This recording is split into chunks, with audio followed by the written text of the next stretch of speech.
pueblo católico es muy dado a estas actividades de piedad popular durante la Cuaresma y efectivamente la dictadura una vez más ha sumado a los 396 ataques que se registraron en el año 2022, un ataque más como es esto de las prohibiciones de todas las actividades de piedad popular que se realizan en las diferentes diócesis y arquidiócesis del país. Efectivamente, esto es para callar la voz profética que siguen teniendo los sacerdotes y obispos dentro de Nicaragua y buscar cómo aniquilar por completo la fe católica y la religión, algo que lógicamente la dictadura no va a poder conseguir.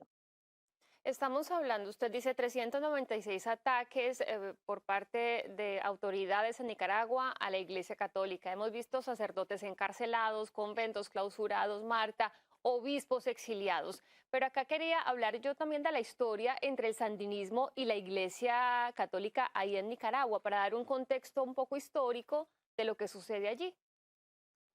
Sí, Nicaragua, una iglesia perseguida que registra los 396 ataques que fue publicado en octubre del año pasado, es solamente una recopilación de datos que vienen registrándose a partir del año 2018. Pero esto no significa que en el pasado, cuando el sandinismo estuvo en el poder en la década de los 80, no haya realizado estos mismos agresiones y estos mismos ataques. Claro que también los realizó, o sea, actúa de la misma manera que actuó en la década de los 80, no ha cambiado y únicamente la diferencia ha estado en que no han profanado la misa que efectuó el Papa en aquel entonces, el Papa Juan Pablo II, porque efectivamente el Papa Francisco no ha llegado a Nicaragua, pero si él llegara a Nicaragua, también le van a profanar la Eucaristía. Y otra cosa muy diferente que estamos viendo, un comportamiento, es que la criminalización hacia los sacerdotes, obispos, seminaristas, diáconos, que también en la década de los 80 no se vio eso, y mucho menos que haya arrebatado de manera inconstitucional la nacionalidad de los religiosos. Esas son las únicas tres diferencias que he logrado yo notar entre el sandinismo de la década de los 80 y el sandinismo actual, que es más nefasto que el anterior sandinismo, pero siempre los actores siguen siendo los mismos. Marta, usted decía al principio que lo que quiere el régimen de Nicaragua es aniquilar el catolicismo. ¿Usted cree que esto es posible cuando es la principal religión que se profesa ahí en Nicaragua, obviamente entendiendo que hay otras religiones ahí en el país? No, una cosa es lo que ellos quieren y anhelan, pero ya sabemos que la religión católica fundada por Jesucristo tiene miles de años de estar existiendo y no va a ser una dictadura que la va a derribar, pero sí ellos con estos ataques constantes, porque este año 2023 también ha sido extremadamente agresivo, al igual que el 2022, pero lógicamente es algo que no van a conseguir. Más allá de lo que pasa en este momento, la crítica o lo que yo le he escuchado al régimen de Ortega es un poco la intromisión de la Iglesia Católica en cuestiones de Estado. Sé que la situación en Nicaragua no da como para este debate real sobre la separación entre Estado e Iglesia, pero ¿cómo lo analiza usted desde ese otro punto de vista?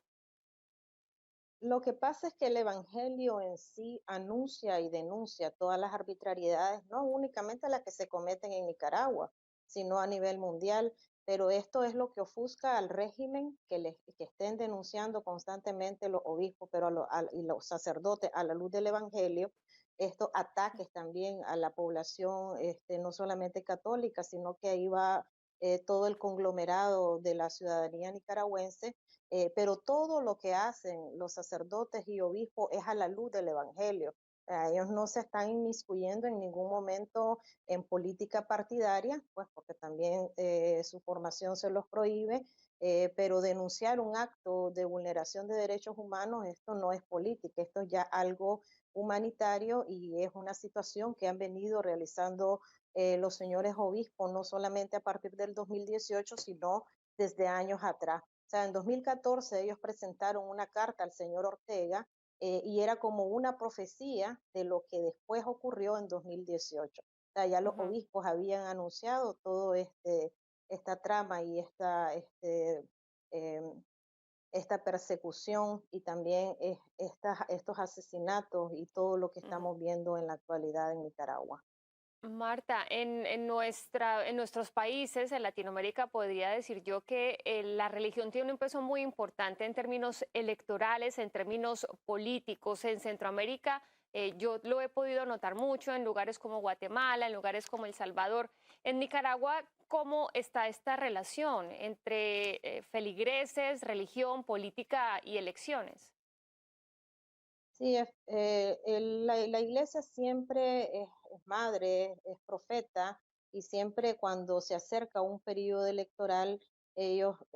dicen que es cómo uno debe de actuar como ciudadano, que es importante ir a votar, pero en las últimas elecciones que se han presentado en Nicaragua, ni siquiera los obispos y sacerdotes se han presentado a los centros de votaciones, porque ya sabemos que en Nicaragua no existe la institucionalidad y mucho menos la división de poderes. Y el poder Ujú, electoral es afín a la dictadura y únicamente lo que hace es decir que el dictador ganó y no hay una competencia leal entre partidos políticos porque ni siquiera nos dejan participar. Y esto la iglesia también lo sabe, o sea, no creo que los obispos y los sacerdotes en este sentido no son ciegos, pero tampoco están alentando a que uno actúe de una manera diferente.